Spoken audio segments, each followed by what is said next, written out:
Great pleasure. So this first disclaimer is very much work in progress. So you're likely to find question marks, things I don't quite know. And I more than welcome all sorts of feedback and comments. Feel free to interrupt me at any point. Also, this is joint work with Johannes Stern from the University of Bristol. Yeah, so let me just begin with a brief overview of what this work is about.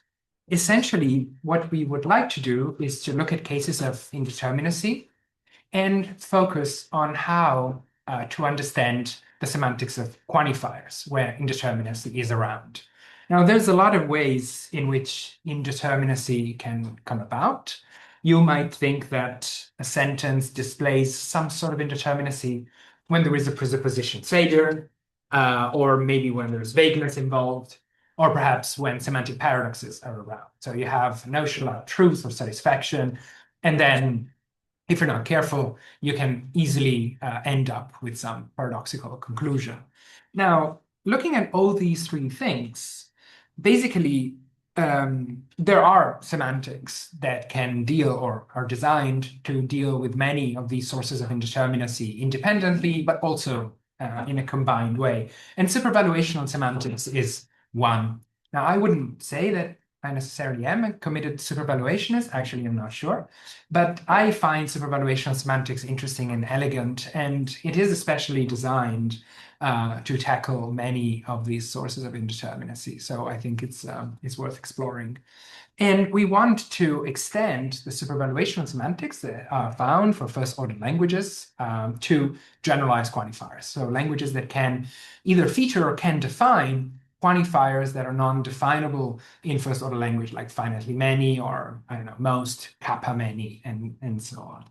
So, as I said, this is work in progress. It is customary in talks to find that someone presents one theory and says that it's a good theory. Now, I will present two theories that are competing between them, and I hope that they're good, but they actually deliver a slightly contrasting result. So maybe I'll end up with a trade-off. So you'll tell me if you think that one of these two theories is better than the other, or maybe they're both bad, who knows. Okay, the idea is that we can accommodate some desiderata concerning presupposition failure, vagueness, and semantic paradoxes. The desiderata here would be the standard supervaluational desiderata. So if you disagree with the basic picture, chances are you disagree with what I propose. But most importantly, for the purposes of this talk, a substantial fragment of generalized quantifier theory, GQT for short, is recovered. So we take like an off-the-shelf presentation of generalized quantifier theory, and we look at a set of well-understood inferences as our benchmark. And we try to observe how these two semantics fare with respect to these inferences.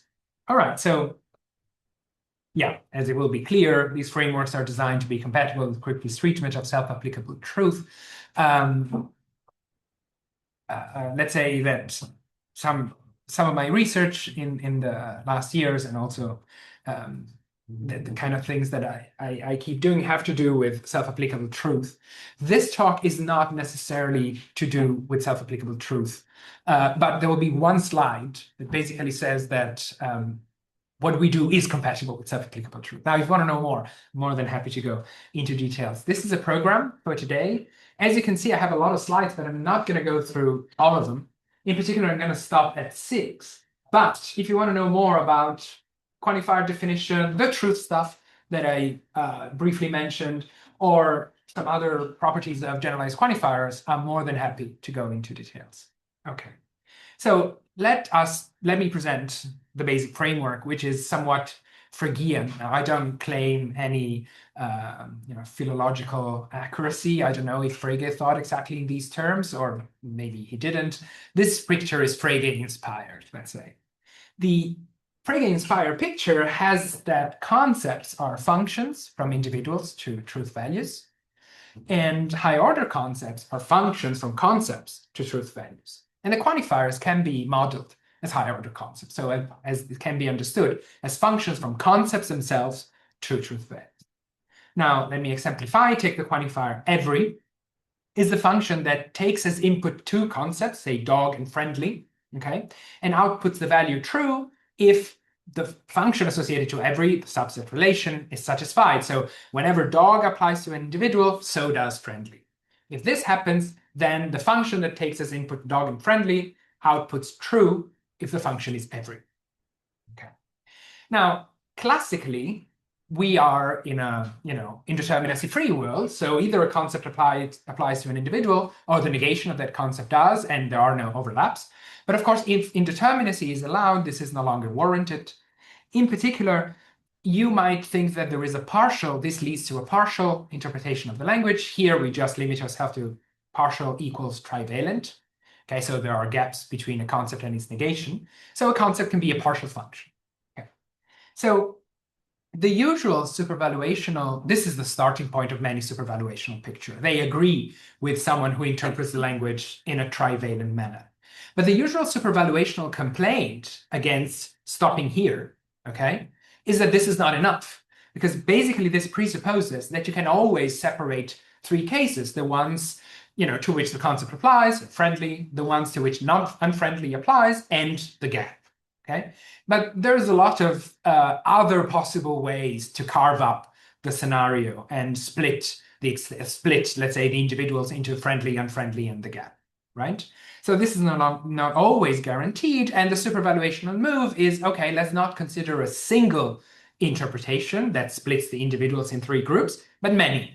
Okay, maybe we have some pre-existing semantic information, and on the basis of that, we consider all the possible tree partitions that are compatible with what we already assume or know.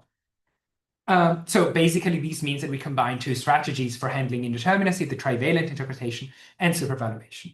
I say we combine these two strategies because this variant of supervaluationism that my co-author Johannes Stern has developed in previous work, basically it's a weakening of supervaluational semantics where you don't necessarily consider all the possible models that precesify classically a given one, but the precesifications are allowed to be themselves non-classical. Okay. So you have, let's say, tripartite interpretation of the language, and you precesify to other interpretations of the language, but it's not required that the precesifications are themselves classical, so that they exhaust the gap, splitting it between extension and anti-extension of the concept. All right. So back to quantifiers. Quantifiers can be partial too. So every dog is friendly is true in an interpretation if whenever the concept dog applies to an individual, so does friendly, right? But of course, supervaluational truth requires considering all compatible interpretations. So basically, this subset relation must hold across all the precesification. All right. But of course, if you look at the falsity condition, you have that every dog is friendly is in a classical world is false if it isn't true, right? But with a partial concept, it may happen that you have interpretations in which the concept dog is not a subset of the concept friendly, but you have no witness. You have no individual, because everything happens in the gap. You have no individual that is simultaneously in the extension of the concept dog, but in the anti-extension of the concept friendly, because maybe they're just in the gap. Okay, so we need separate falsity conditions. You cannot just read off the falsity condition. You cannot read them off the truth conditions. You cannot say, well, it is false if it is not true. Okay. Now, this is the basic picture, and what I'm going to present tries to make this formally precise. Okay. Okay. So for now, take a first-order language. We do not specify it further. We will specify it further later on. And take an interpretation. Now, an interpretation is an entirely standard object, basically having an empty domain. And then you have a way to interpret the terms. So you have terms that are sent to individuals, and functions are sent to functions. Okay, that's completely standard. What is slightly less standard is that predicates are sent to pairs. Okay. Let's say the predicate friendly is sent to extension, anti-extension pairs. So from the get-go, we have a trivalent interpretation because we do not assume, okay, that the positive extension and the negative extension exhaust the domain. Okay, we just assume that they do not overlap. Here we don't consider paraconsistent interpretations, but only paracomplete interpretation. This is what I have just said. The interpretation might be partial. So in general, we do not assume that extension and anti-extension, if they take a union, they give the entire domain. All right. Being a supervaluational semantics, or rather the setup for a supervaluational semantics, we're interested in when an interpretation extend a given interpretation. Now, and this is basically just if the positive part is contained and the negative part is contained. Now, classically, in classical supervaluation, you require that J is classical, right? So that J plus P union J minus P is the entire domain. Here we simply relax this assumption. It's just not assumed. Okay, so what is a supervaluational structure? Is a triple, dxh, and D is our non-empty domain. X is a set of interpretations, so a set of objects like the ones that I've shown before. They just agree on the denotation of terms for simplicity. They don't, like my name doesn't change referent from one interpretation to the next. And you have that, you have an extension for the ordering relation that I mentioned before. Reflexive, transitive, and such that whenever you have two interpretations in H, then they stand in the extension relation. Now, why don't we simply take the ordering relation?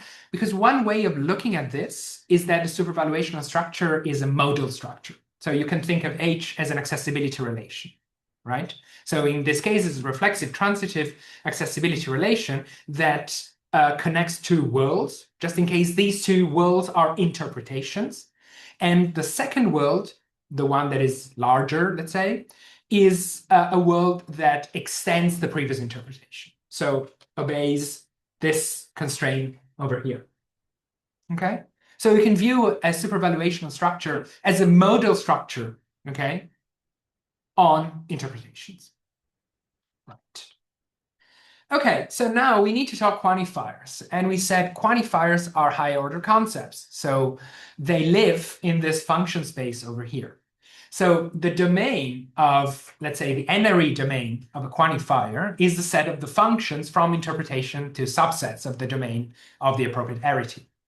The global domain is just all these functions. Okay. So in general, a quantifier in our framework is a bit of a lifted object. If you're used to generalized quantifier theory, a quantifier is, let's say, a set of pairs or a set of sets. Here is a subset of the appropriate Cartesian power of that domain. So basically, it means that a quantifier will be a subset of these function spaces. Okay. Now, I want to draw attention to the parallel between this presentation of quantifiers and the usual presentation of quantifiers in generalized quantifier theory. Take the quantifier every A is B. In generalized quantifier theory is a set of pairs. That all the pairs A, B, such that A is a subset of B. So it's a set of ordered pairs. The extension is a set of ordered pairs. Here will be a set of ordered pairs of functions. Okay. Other than that, the structure remains exactly the same.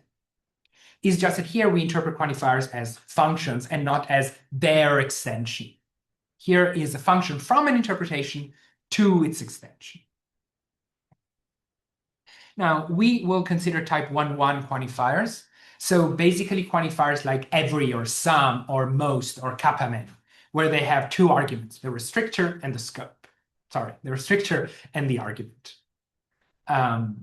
Okay, we consider type 1-1 quantifiers because they're very linguistically prominent, and also because the usual type 1 quantifiers of first order logic, everything, something, and so on, can all be obtained as special cases.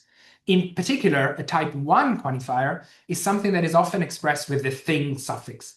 Infinitely many things, finitely many things, most things, and so on. So it's a special case of the type 1-1 where you fix one argument to range over the entire domain. So everything is, I don't know, friendly. Everything that is identical to itself is friendly. These two things are equivalent. So the type 1-1 environment is more general. Okay, we also need to restrict our attention to a specific class of quantifiers, the so-called conservative quantifiers. The reason is mostly technical reasons. The results we are going to present rely on being restricted to conservative quantifiers. But I hope that the restriction is not excessively severe. Now, a conservative quantifier is one that exhibits that sort of behavior. So without focusing too much on the abstract definition, let me tell you what it does. every is a conservative quantifier, because if I say every bike is red, is equivalent to saying every bike is a red bike. Some is a conservative quantifier, because if I say some cat is friendly, is equivalent to saying some cat is a friendly cat. Most is conservative, because if I say most dogs are friendly, it's equivalent to saying most dogs are friendly dogs. So you see how it goes. You repeat the first argument in the second one with a conjunction. Okay. When a quantifier exhibits this sort of behavior, it's conservative. Now, can you think of a quantifier in English or another natural language that is non-conservative?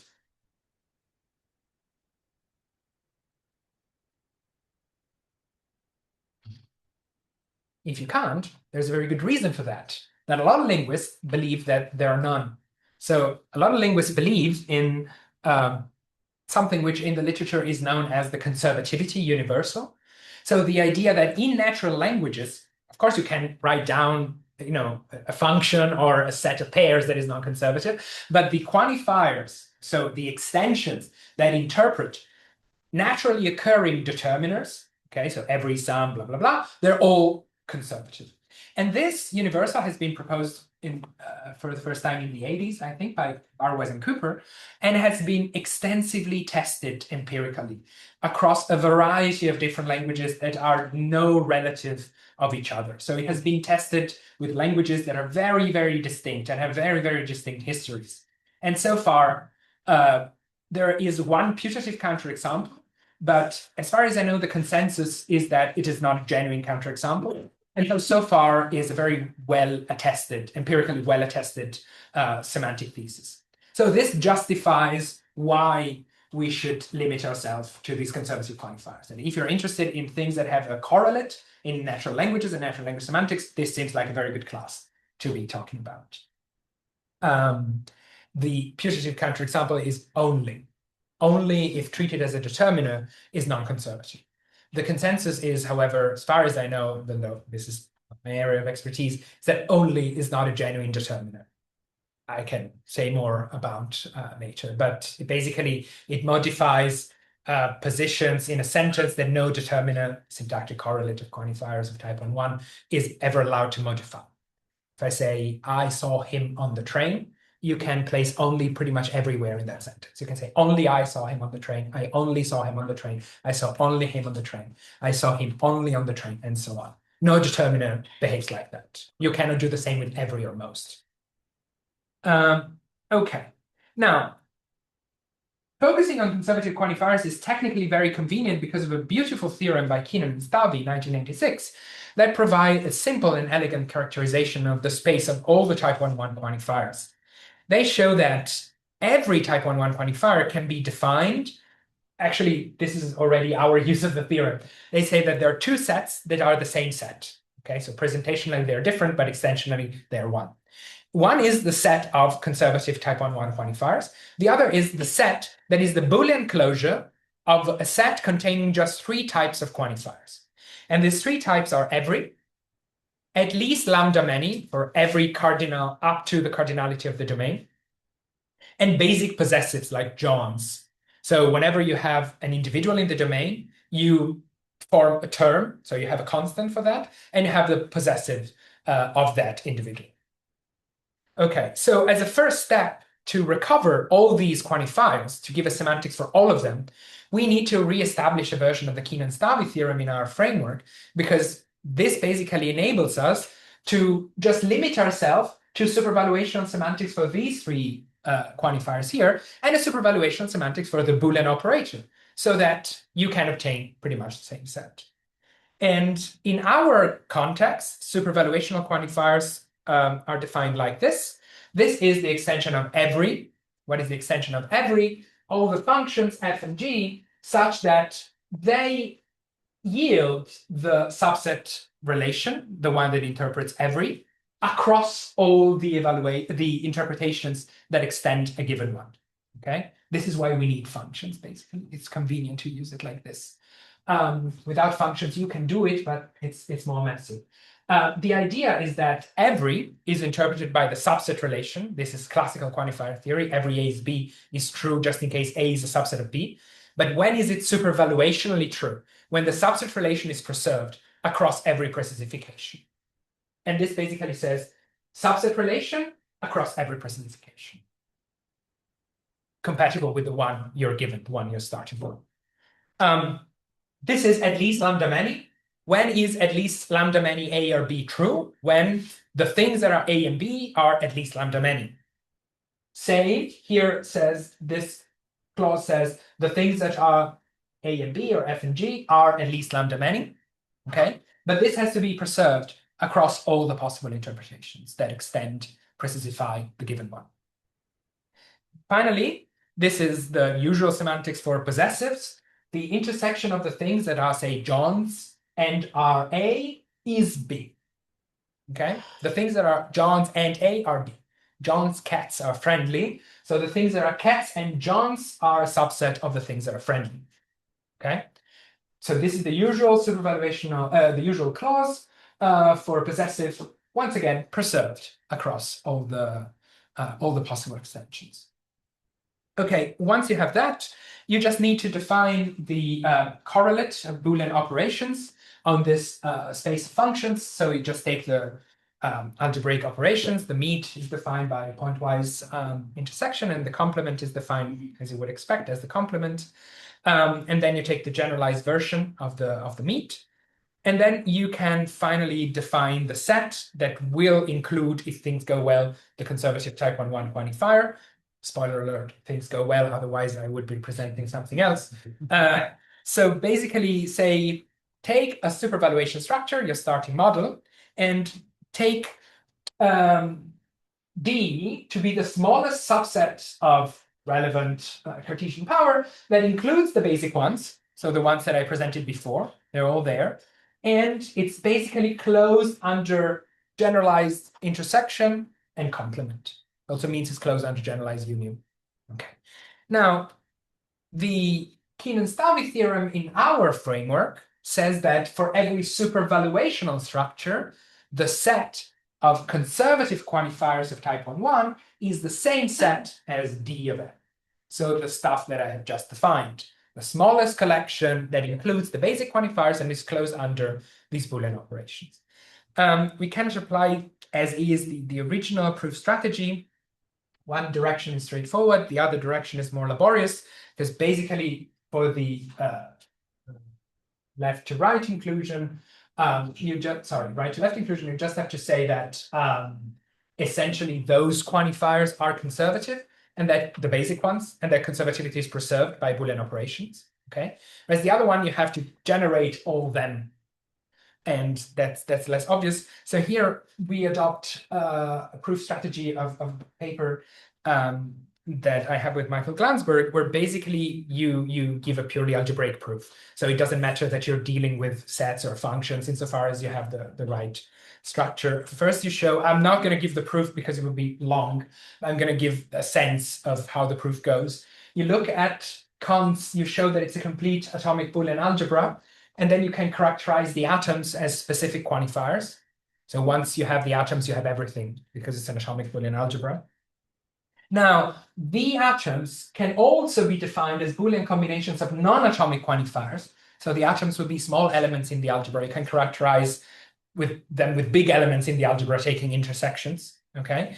And these big elements in the algebra, you can define from the basic quantifiers. So you start from the basic quantifiers, you define these big elements, and from these big elements, you define the atoms, and once you have the atoms, you're done. And first, of course, you have to know that this is a complete atomic Boolean algebra, but that's easy to say.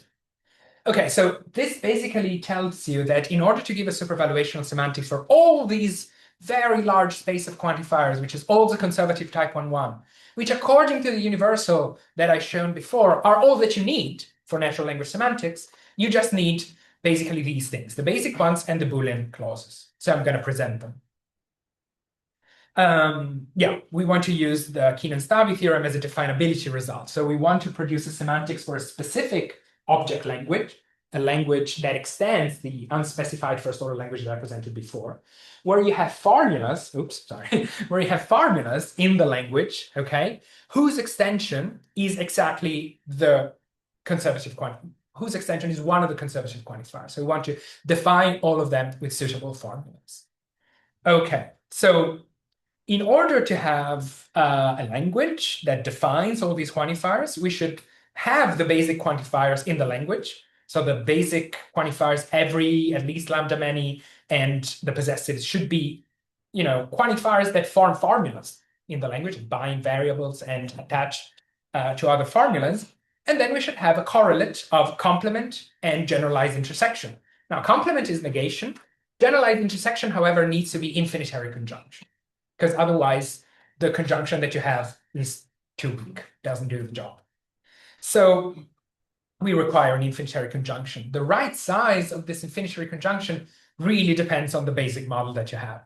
So first you need to have the cardinality of the base model, which you need anyway for the cardinality quantifiers, and then you fix the right size for the conjunction. So fix a supervaluational structure. So the semantics is relative to each supervaluational structure, and a cardinal that has at least this bound.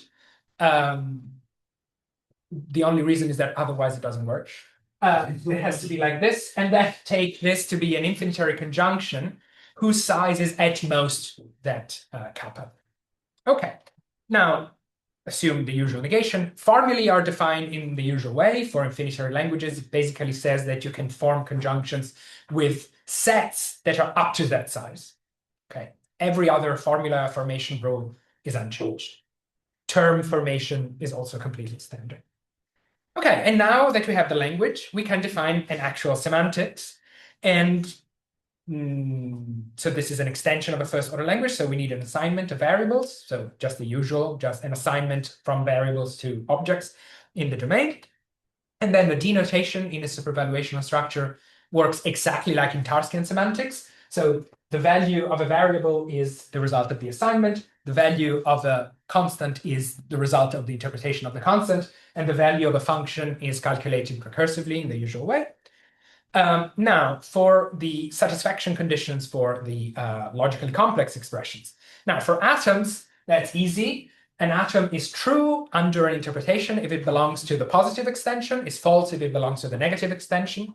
So, I don't know, John is friendly is true if John belongs to the positive extension of friendly, and is false if it belongs to the negative extension of friendly. It's neither if it doesn't belong to either of them. Okay. Identity claims work classically. Some two things are either identical or they are not. Double negation works as expected. Infinitary conjunction and negated infinitary conjunction also works as expected. So an infinitary conjunction is true or satisfied if each conjunct is true. And a negated infinitary conjunction is true if at least one negated conjunct is true. So you do it the De Morgan way. We need this in this semantics because otherwise we cannot guarantee compatibility with the truth predicate. But if you're not interested in the truth predicate, that's I mean, these things are inessential. Now, the clauses for the quantifiers. Now, the positive clauses you have already seen. You have seen every, you have seen at least lambda many, and the possessives. So nothing's changed. It's just a repetition. Okay. And you have negative clauses that look really weird. But the reason is that you need to have, in this supervaluational semantics, for making a quantified claim false, you need to have a counter instance. So to have a non-every claim, true or every claim false, you need to have an individual, right, who is both in the extension of B and the extension of not C. Okay. So this is why you need to have primitive falsity conditions. That's what I said earlier on. Yes, so I'm not going to comment on the specifics, but essentially you have the positive conditions that are just like before, and the negative ones that work by exhibiting counter instances. Okay. Now, this is basically the semantics. Okay. I want to say very, very briefly that if you're interested in truth theories and you want to observe that this is compatible with having a primitive predicate for truth in the object language, and you want some minimal requirements for the truth predicate, this is all compatible with that, including with the quantifiers. So this extends with all these quantifiers that become all definable formulas of the language, the usual supervaluational semantics for first order logic, and is still compatible with this form of naivete. it's not compatible with the T-schema. So the theory will not deliver that true of A if and only if A, okay? But it will deliver that in some models, not all of them, but it's easy to restrict, a sentence of the form true A is satisfied just in case the sentence without the truth predicate is satisfied. I'm not going to, this is the only slide I have here on truth. I have more in the appendix. There's a lot of details that need to be fixed. In particular, how do you do the coding for an infinitary language? And also such niceties that people might be interested in. There are ways of doing it. The coding is going to be weird, but it can be made to work. Okay, now, this is all I had to say about the semantics, at least for a while, because now that we have the semantics, we want to see how it performs. We want to see what it does. We want to test it, how good it is at recovering classically valid inferences involving generalized quantifiers. So in order to test it, we need two things. We first need a notion of consequence, because we need to define inferences. And then we also need a well-understood class of inference to test our semantics against. Now, the logical consequence that we are going to employ for the moment is what in the supervaluational jargon is called local consequence, which is the usual consequence. Basically, gamma locally entails A if and only if, whenever you have a structure, satisfaction is preserved in that structure.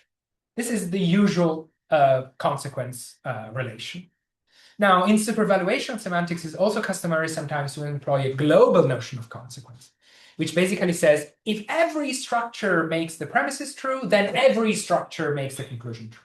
So you have every. Okay, so you have a conditional between two quantifiers. If for every blah, blah, blah, then for every blah, blah, blah. Here we have a conditional inside the scope of a quantifier. For every structure, if true, then true in that structure. So for now, we use this because the behavior is better.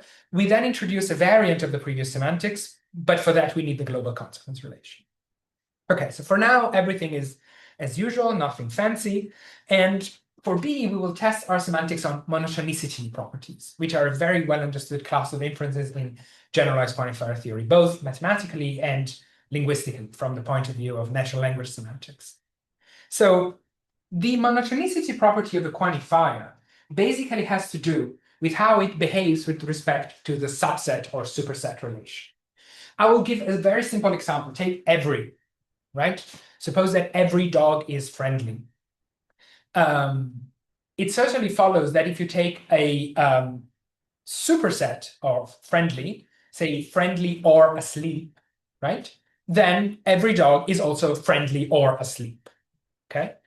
This is sometimes expressed as a transitivity property, but more generally has to do with every being preserved when you take a superset, in this case, of the second argument, right?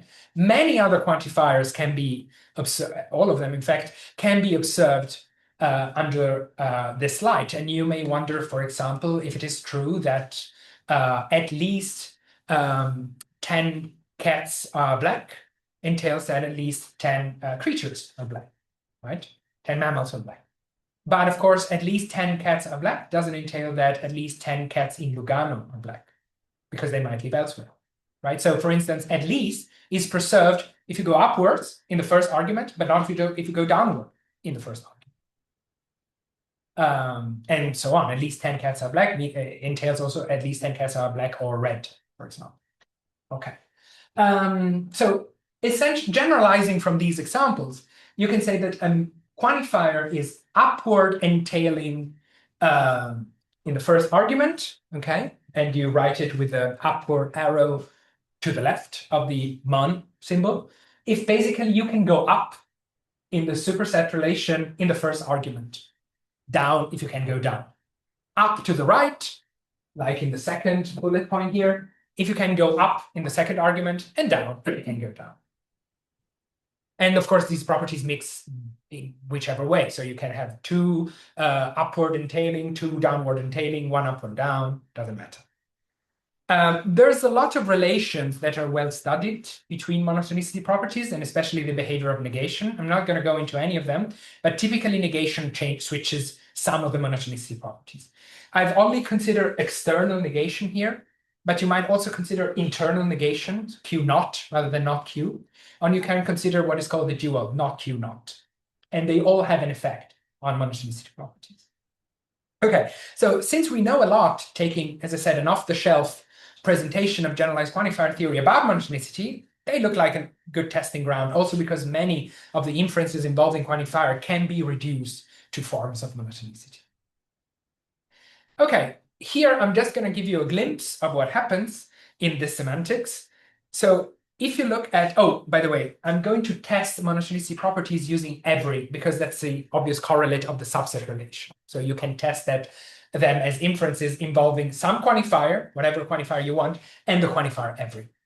So if you look at least kappa many, for example, at least 10 bicycles are red, and every bike is, I don't know, a vehicle, then at least 10 vehicles are red. This seems fine. And in fact, this is an inference that is valid in our framework. So what we do here is taking, the right monotonicity property for these quantifiers and see whether they are respected in our semantics. So at least kappa, for example, at least kappa many respects the right monotonicity properties. As a corollary, you have that all the quantifiers that are definable in terms of at least kappa many also respect them. For example, some defined as at least 1, or infinitely many defined as at least omega, all respect the relevant monotonicity properties. However, not at least doesn't respect the right monotonicity property. So essentially, not at least doesn't have the behavior you would expect when you combine it with every. Same goes for some quantifier that is definable in terms of not at least, such as no A is B. Every works fine if you do not negate it, but sadly, if you negate it, works fine if you negate it and you look at one monotonicity property, but not if you negate it and look at the other one. So results here are really mixed. Changing the semantic from classical to supervaluational makes a big difference as to whether the monotonicity properties are preserved. So there is a mixed picture. At least and every satisfy their monotonicity property, but if you negate a basic quantifier, this disrupts the relevant monotonicity properties. And in general, since by the Keenan-Stavy theorem, you can define them taking conjunctions and negation, it means that a defined quantifier that is defined by a complex formula in general will not have the right monotonicity property, only if you combine it in a really lucky way. And in particular, giving a taxonomy of which monotonicity properties actually hold is really difficult, because we know we have some information, but we have no clean result, as all these kind of quantifiers have the right monotonicity property. For example, we know that quantifiers that are defined as conjunctions of monotone quantifier, every person and at least 2 cats, you conjoin every and at least, they have the right monotonicity property. Very few interesting quantifiers are like this, though. And in general, individual quantifiers have to be tested individually for monotonicity. For example, if you test most defined in the Keenan-Stavy way, which is a really cumbersome definition that can be defined, is upward entailing in the second argument, as it should be, but it's not most, fails to be downward entailing in the second argument, but it should be. So you have mixed results. If you put them together, you have something like this. Yeah, you have the right monotonicity properties for some of them, but in general not. So this is the thing I'm going to conclude with. Can we improve on the monotonicity properties alone? The answer is yes, but we need to change slightly the semantics that we had. And in particular, we need to change the structure of the modal space. If you remember, I mentioned that the relations between interpretations can be seen as given by an accessibility relation that treats each interpretation as a world. If you change the modal structure, you can have better results. And you can change it in this way. First of all, distinguish between the consistent and the complete or total interpretations. The consistent ones are the ones that we had before. Now we also consider possibly the ones that exhaust the whole domain and define the ordering relation exactly as before.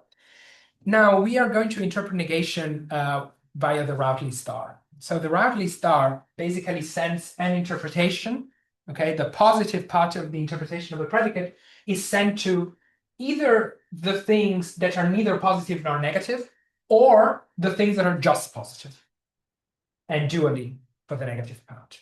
This is a common tool in many non-classical semantics, the Ratley star.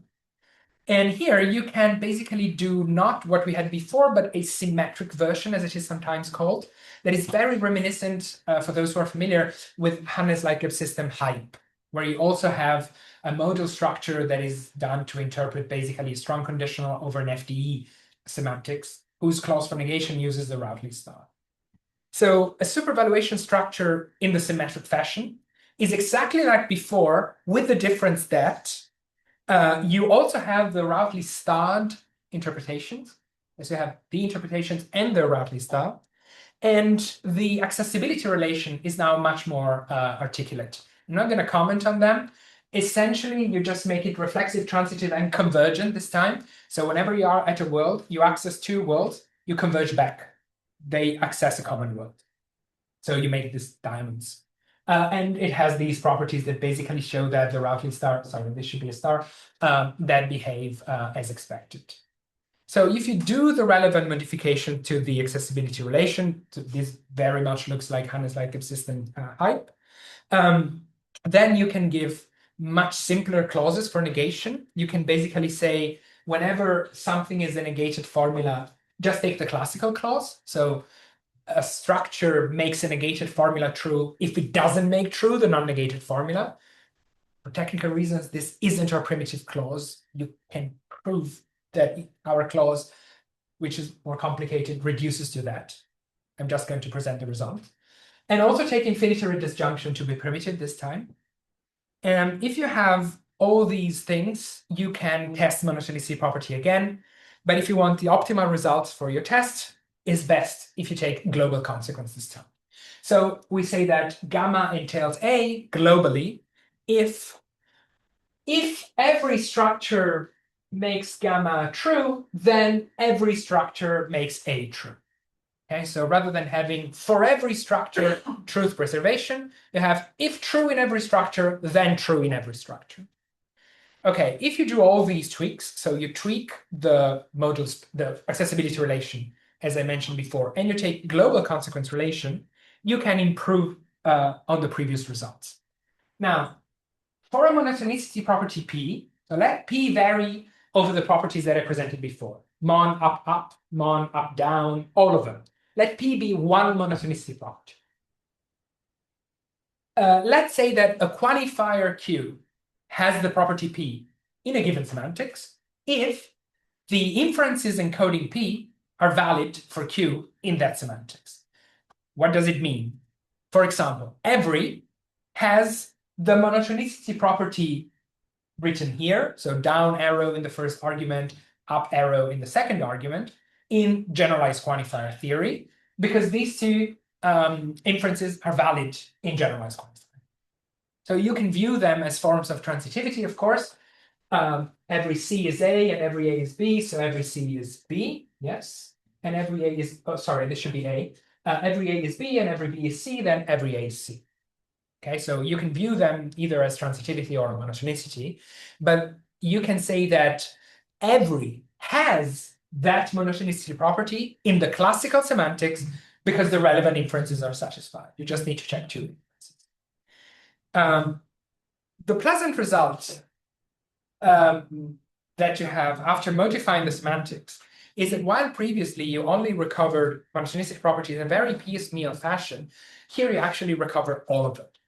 So take Q to be any conservative type 1 quantifier, and let P be any monotonicity property. The same quantifier Q has the property P in the classical semantics, if and only if it has the same monotonicity property in our semantic. So even if you go wildly non-classical on the truth and falsity conditions, at least for the monotonicity property, you agree with the classical semantic. So if that is your benchmark, then you meet the benchmark. I can mention the proof is in the appendix. If you're interested in the strategy, I'm happy to mention that.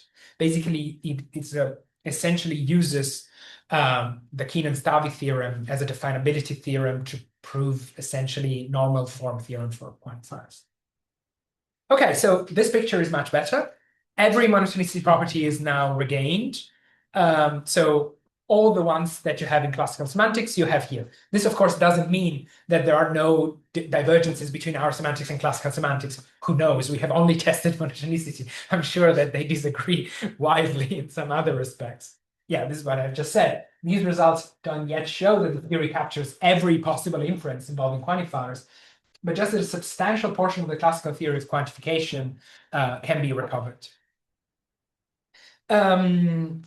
Before concluding, I want to mention that so far, I have only focused on the presentation of the semantics, and I have neglected all the motivational aspects at the beginning in presupposition failure, semantic paradoxes, and vagueness.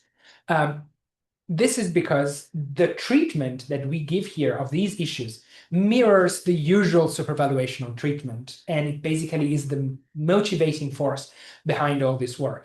I give you an example. Suppose I have a quantifier like every, and I say every A is B, but A is empty. Now, if A is empty, if nothing is A, then the extension of A is the empty set. The empty set is a subset of every set, so every A is B is true. So every unicorn flies, every unicorn doesn't fly, and whatever you want, they're all true. Now, this is the usual picture that comes out of treating every as a subset relation, but there's many theorists who are unhappy with this outcome. And there's also a lot of empirical work, recent work, including a recent experimental work by Popomankiewicz, for example, which shows that speakers typically do not treat empty restrictors like this. If you ask speakers to judge, I don't know, the unicorn is a weird example, but every A is B where A is empty, they're not inclined to just declare it true, doesn't matter what B is. Actually, it varies, but in some circumstances, they're inclined to declare it false. And in some circumstances, are inclined to declare it neither true nor false, so ill-posed or something. You cannot recover any of these intuitions if your semantics is classical. If your semantics is supervaluational and trivalent, then you can. So it's easy to accommodate all these things in this semantics here. So the reason I haven't spent a lot of time talking about the fact that you can treat all these things is because in supervaluational semantics you can. And here you can do it for all the conservative type 1-1 quantifiers, not just for the first order quantifiers. You can have a truth predicate that has the same form of naivety that you have in supervaluational semantics, so avoiding the liar paradox and its many other paradoxes surrounding it. And you can also, adapt this to a supervaluational treatment of vagueness. So if you want to treat vague predicates in the supervaluational way, you can do it here, and you can even extend that to vague quantifiers.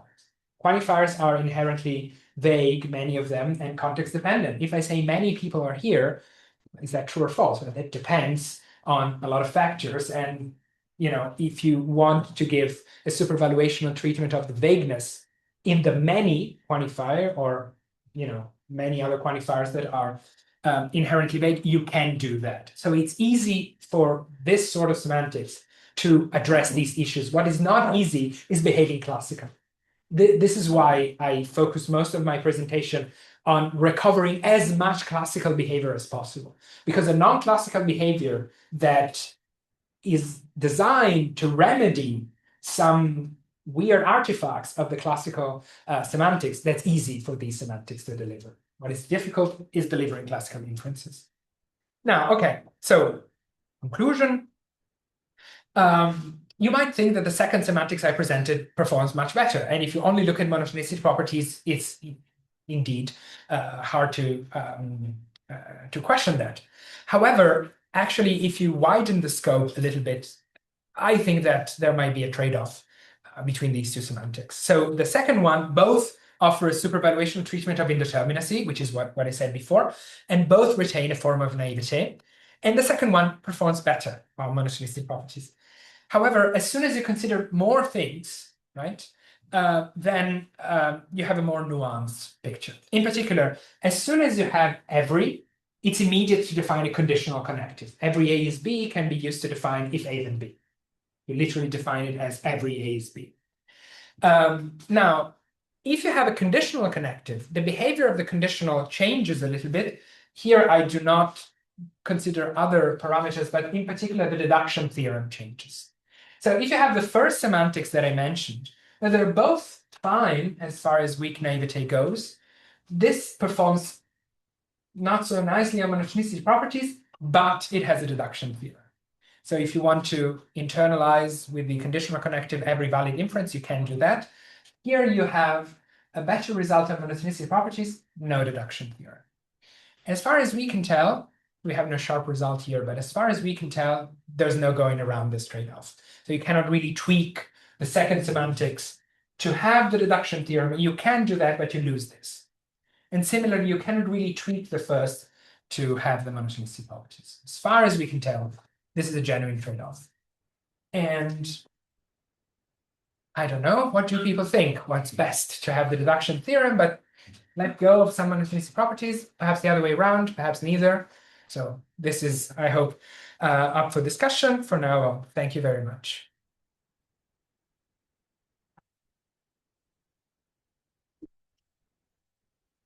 All right, so we have done questions, remarks, so please just I'll go back to the table of content in the meanwhile. Yeah, you partially addressed that at the end. You were focusing on recovering monotonicity principles taking classical logic as the standard. Did you think about whether there might be cases of presupposition failure or vagueness or paradoxes where actually in some cases we might think these monotonicity properties look dubious, or given that where they fail in your first semantics, these sort of one might look at the models and think whether actually in somehow intuitively that makes sense that in these cases these inferences do look bad. I just wondered a bit. No, that's an excellent question.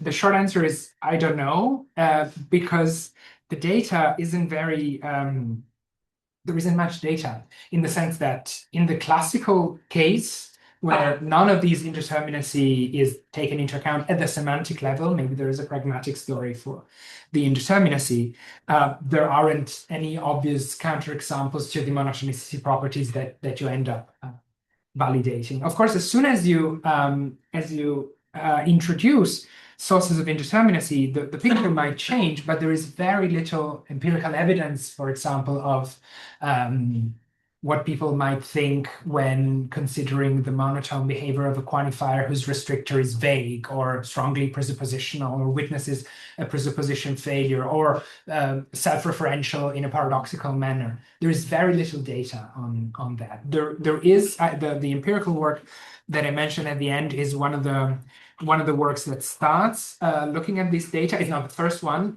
There are also works from the 90s, for example, but there isn't a lot of evidence there to say that there is a consensus that say this quantifier loses monotonicity when presuppositions are violated or when vagueness is involved. I don't know. Another question that is very much connected with what you said is, for instance, it's easy to tweak the second semantics in such a way that it delivers the result that you have contraposition for the quantifiers. So every A is B entails that every non-B is non-A. Now, if everything is classical, you should have contraposition, but it's not obvious that everyone always wants contraposition when there is presupposition failure, for example. There is a bit more on this. So all these things are connected. And I think that one can make the case for individual quantifiers, like every shouldn't contrapose when presuppositions are violated, for example, or where the predicates are vague and there are penumbral connections, as Kittwein calls them, between the vague predicates. But as far as I know, there is no consensus here. So that's why we keep taking the classical behavior as the benchmark. And we do move away from the classical behavior in let's say, the empty restrictors and so on, but not yet on the inferences encoded by the monotonicity properties. If there is more results or more consensus or clear cases that vagueness affects this or that inferential behavior, I think it will be very interesting for us to see, how and if one of the two semantics recovers that. As of now, I really don't know, but this is exactly the sort of questions that we are looking into. Yeah, thanks. All right, any other question, remark? Let me ask one then, and then you rush. So on this slide, for example, Yeah. Do you have a figure of the deduction theorem in KS3 because you're using a global Yes. consequence?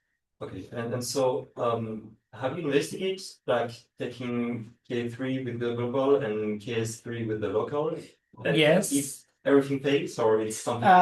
Various things fail, but not everything. In particular, I think that oh, there's a lot of moving parts. Let me see. So, for example, this notion of global consequence here. This is half of the notion of global consequence. What we were originally working with is a double clause, basically, that also says that you have anti-preservation of falsity, so preservation of truth and anti-preservation. Now, if you want to, let's say, consider, and that, for example, will create some problems with the monotonicity properties, most likely, but deliver contraposition. If you want, let's say, to have the deduction theorem, you should go local. So taking only one of them, but localize that, and then you would have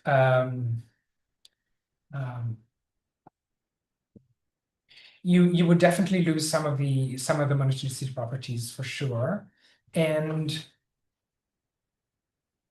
yes, that would be it, I think. You can do that, but you don't really improve the situation. I think that what would happen is that you would lose both. You should localize this, and so you should lose both monotonicity properties and contraposition. So this is that's the main trade-off, I think. So if you go local here, for example, I think most likely you can recover this, but you definitely lose this, and it's not even possible to tweak to deliver contraposition. So it's even weaker, I think. For the global one here,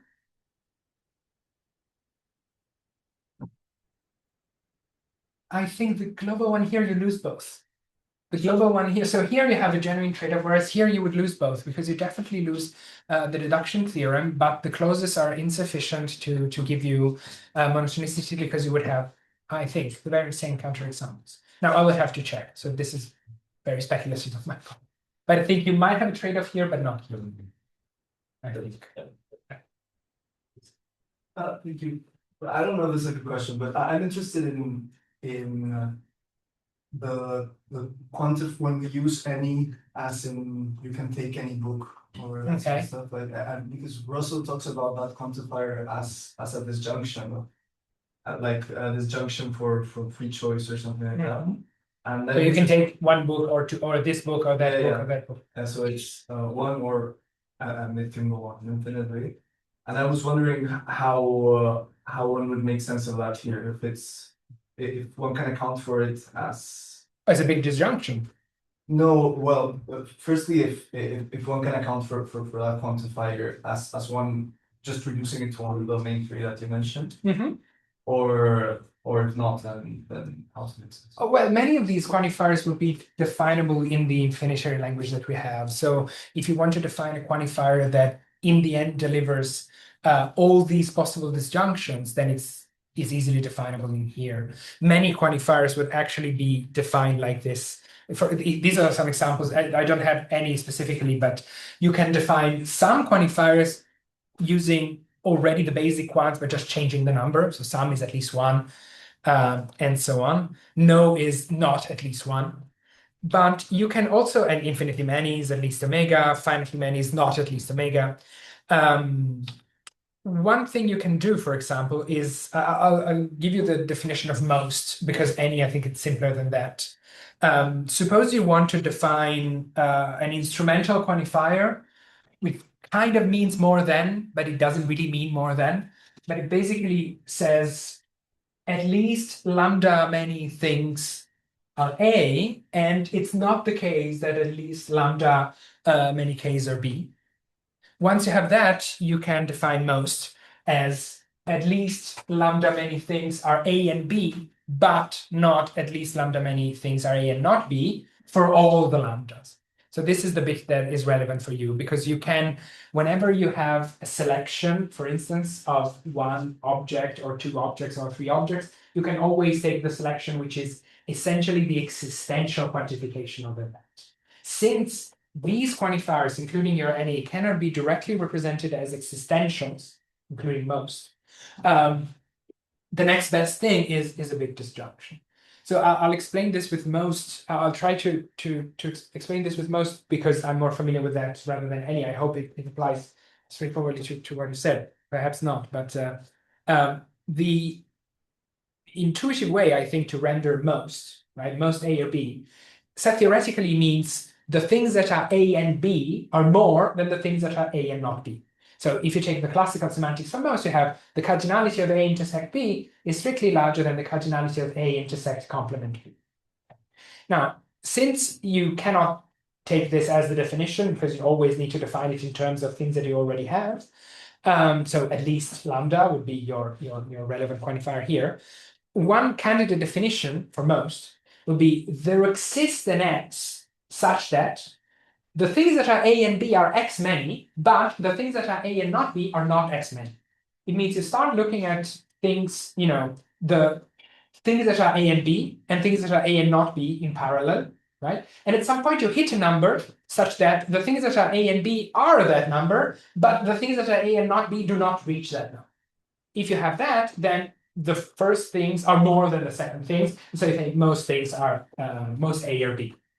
The problem is that you cannot say there exists an X such that the things that are A and B are X many, because this wouldn't be a quantifier in the classical theory because it wouldn't have an extension. Same goes for your any. You cannot say there is an X such that, either such that, X many things are B, something like that.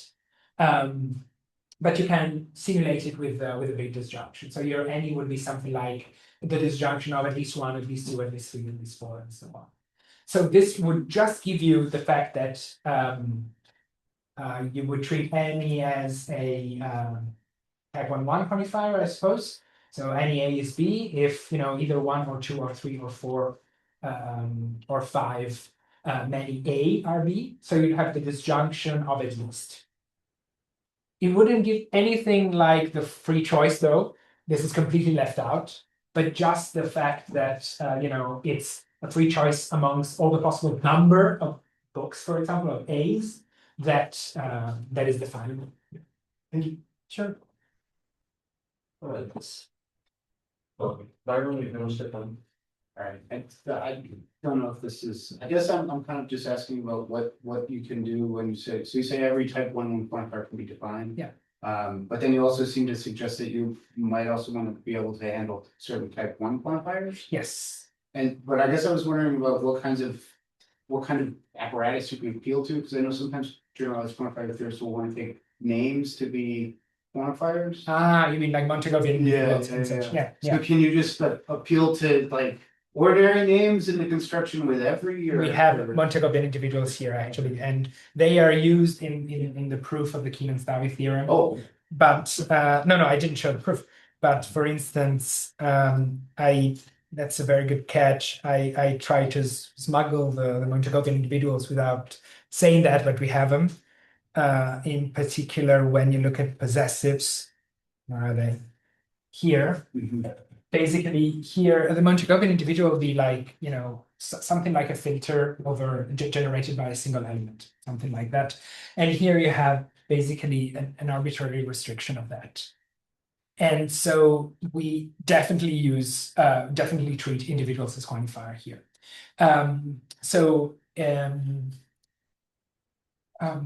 This is useful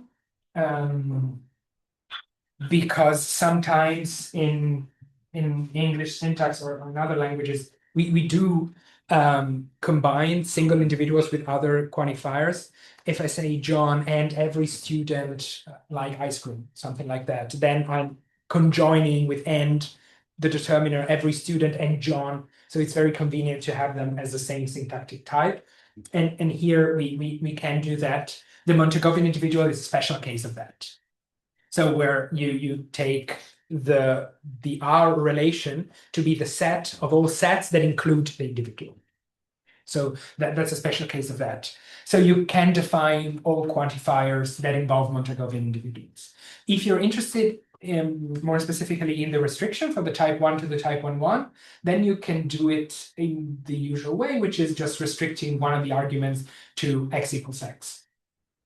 So everything is friendly is same as every individual which is self-identical is friendly. Because thing ranges over the entire universe, basically. So you define it like that. Does that address your question? I think so. Okay, thanks. Stefan?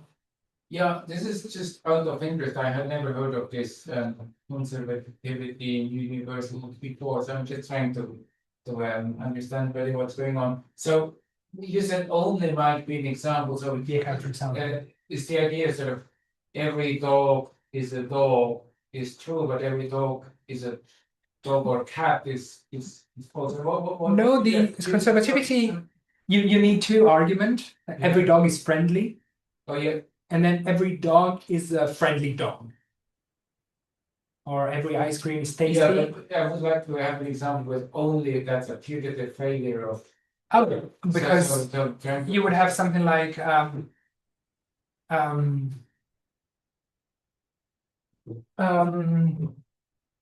any example would only be a putative counterexample. I think if you say only ice cream is tasty, you would have only ice cream is a tasty ice cream or something. And that seems that the two things seem non-equivalent. That's the idea. So why is only ice cream is a tasty ice cream, right? Is that false? That seems right. It's not necessarily. I mean, it can be true, but the point is whether it's equivalent to only ice cream is tasty. Oh. Right? Because if you say only ice cream is tasty ice cream, that doesn't mean that everything else is non-tasty. Right. You're just talking about the fact that only ice cream is tasty ice cream. Whereas in the other case, it's equivalent. The idea is that two sets belong to the extension of the quantifier and it doesn't matter if you take the intersection of the first and the second in the second argument. That every dog is a friendly dog is just the same as every dog's friendly. Right. Okay. So only is a putative counterexample because of that, because you restrict, because only is a superset relation. Right. If you try to interpret it as the type 1,1 quantifier would be the superset relation. So only ice cream is tasty ice cream is non-informative, and only ice cream is tasty instead, or is less informative, and only ice cream is tasty doesn't necessarily have the same truth value. So do people have some speculation about why this should be the universal, or is it considered a root There's a lot of work on that. That's really not my area of expertise, but the idea is that semantic universals were proposed by analogy with Chomsky and syntactic universals. So the syntactic universal idea, as far as I understand it, is really connected with the way our mind works and the way our cognitive capacities are connected to the language capacity and so on. And the idea is that if this is reasonable for syntax, then it's also reasonable to have a correlate for what we represent our quantifier with. So the extension, the semantics, as it were. So it's all in the same ballpark of the syntactic universals, I would say. And the semantic universal have these features of being, I think, more abstract, because they have to, if they are true of the relata or the extension of syntactic elements, in this case quantifiers. So they are true of every possible interpretation of quantifiers in every possible language. This is why they're so difficult to establish, and they need extensive testing across languages that are completely unrelated to one another. But if the question is, where does this idea come from? I think it has to do, it's a semantic correlate of a syntactic universe. Our language works like this because our language faculty works like this, because our cognition faculty works like this. This is, of course, is a non-explanation, but it's basically connects back to cognition. Does it make sense? Yeah. Okay. Any other questions? So I have. Sure. I may. Go ahead. So I'm curious about the lambda meaning. I have a few questions. The what? Lambda meaning. The quantifier. Oh, the quantifier. Yes. So you have a restriction that you only have lambda many for lambda less than the cardinality of the domain. Yes. Is it needed or? Yes. It's needed because otherwise, well, because this construction here requires, well, what is needed is that you need to fix the cardinality of the domain, and that's the most you can interpret for at least lambda. That's the most you can interpret. And that's rather liberal because it's the cardinality of the domain. So that's fine. But you also need to, essentially, when you define that in the infinitary language, you need to fix the cardinality and you call that lambda. And then conjunctions can be actually bigger than that, because essentially you need to model construction that require at most 2 levels of power set. Yeah. That. Yeah. Okay, so and so if you work in infinitary language Yes. of formulas of any size, yeah, you still need to restrict. Oh, no. Oh, formulas of any size. So you mean something like lambda L infinity infinity or L infinity L omega infinity. Sorry, L infinity omega. Yeah. Exactly. I don't know. We haven't done that. That's a good question. I don't know. We have to be careful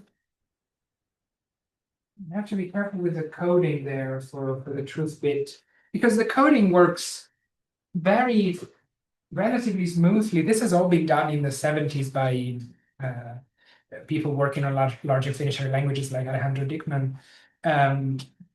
For example, if you want to code a language, let us say, fragment of L kappa lambda, where you can form essentially an infinitary language where your conjunctions can be of an arbitrary size kappa, and your string of quantifiers, first order quantifiers, for us it doesn't matter, but they can be of again arbitrary but fixed length lambda.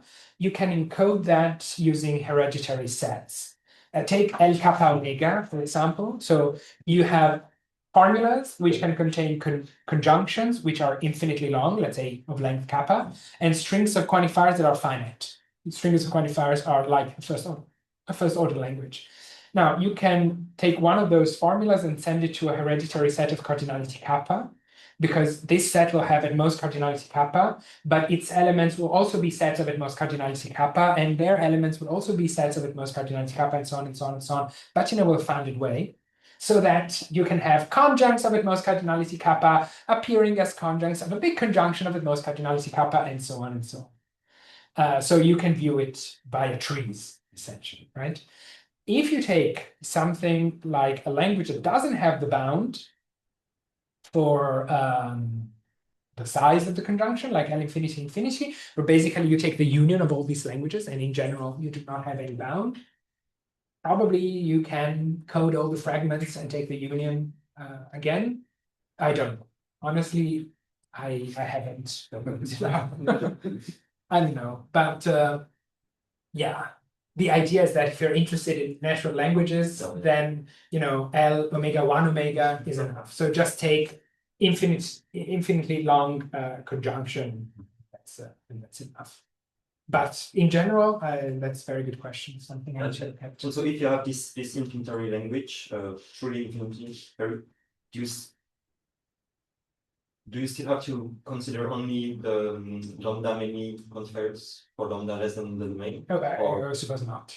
I suppose not. But that's uncharted terrain. And then you will have if I have lambda many blah blah blah, and I have less than lambda things in the domain, that would be false. Or Yes, that would definitely be false, but that makes sense, right? If in your whole domain there are 10 things and you say at least 20 things are such that blah blah blah, and it's just the conditions are not satisfied, they will be false in the second semantics, either false or undefined in the first semantics, because in the first semantics always requires you to have a counter witness. That's nice. Yeah. All right. Any other questions, remarks? All right. So let's thanks again. Thanks to all of you. Thank you very much.